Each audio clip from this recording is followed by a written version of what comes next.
CM 365, all about Carnatic music.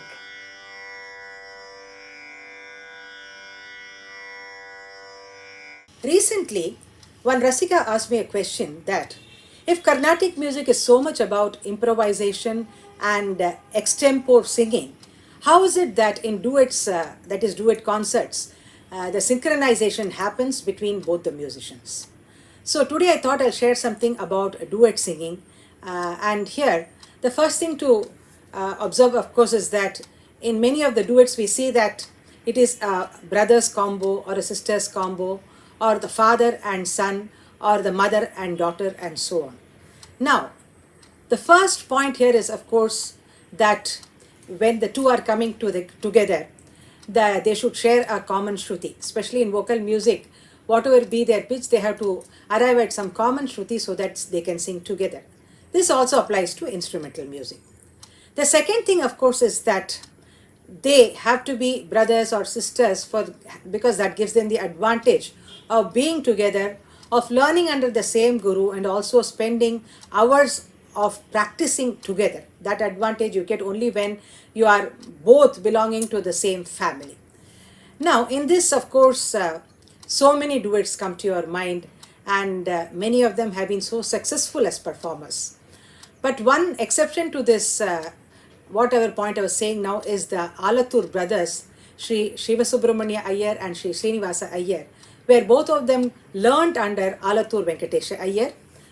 We know that Shivasubramania Iyer was the son of Venkatesha Iyer, whereas the latter was only the disciple. So here the son of the guru and another disciple came together. But of course, the Alathur brothers as a duo really created waves in Carnatic music, and we know what a successful duet performers they were. Now the next point when it comes to duet singing is, of course, that in duet singing many times we say that they have an upper edge, in sense that when one's voice is not too good in condition, the other can compensate and so on. But this is all just at the outer level. Actually, the kind of synchronization that has to happen between the two in terms of their thought process is very, very important. And at no point there should be any overlapping. So this means that both of them have to sit and study the composition in the same way. They have to be very clear about how many times they will sing each line, how many sangatis they will be singing, how they'll incorporate even the intricacies, because if each one tries to interpret even a same phrase, in a different way, then you can see there is a discrepancy in the presentation, and that will not make for a great listening. So that perfect synchronization at every point of time is important in terms of the composition. Now coming to the manodharma aspects, there we see that in many times when they're performing, a duo is performing together, then we see that there is a sub-main item and there is a main item.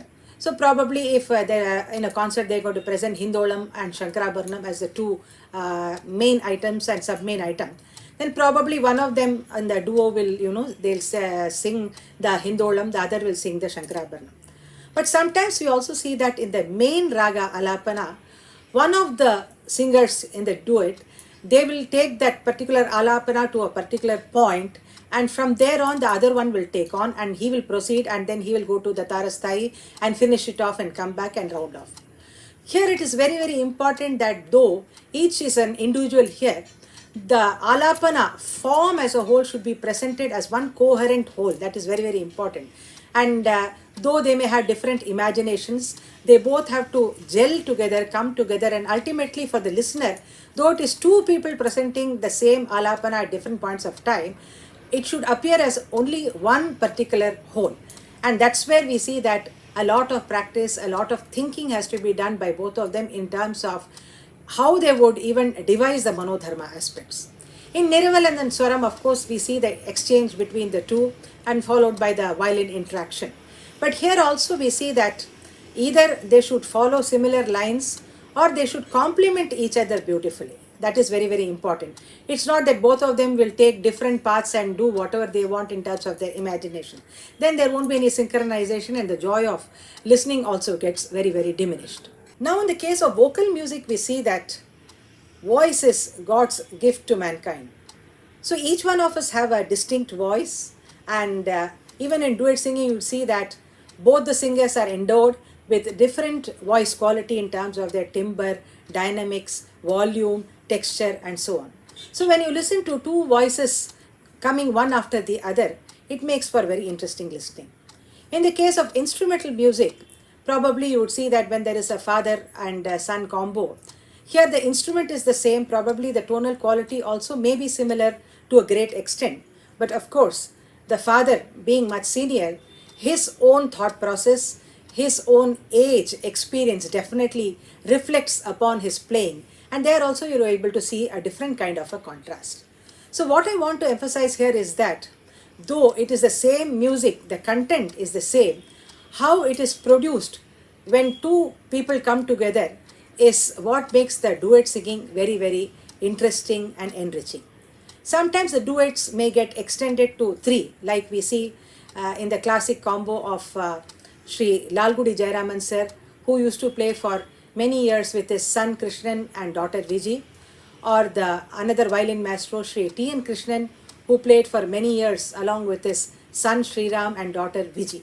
So here again, of course, the point which I made earlier about all of them being or belonging to the same family makes sense because of the fact that the children are always listening to the father's music, and so the style actually percolates and penetrates into them. So there is no issue about different styles or different ways of presentation.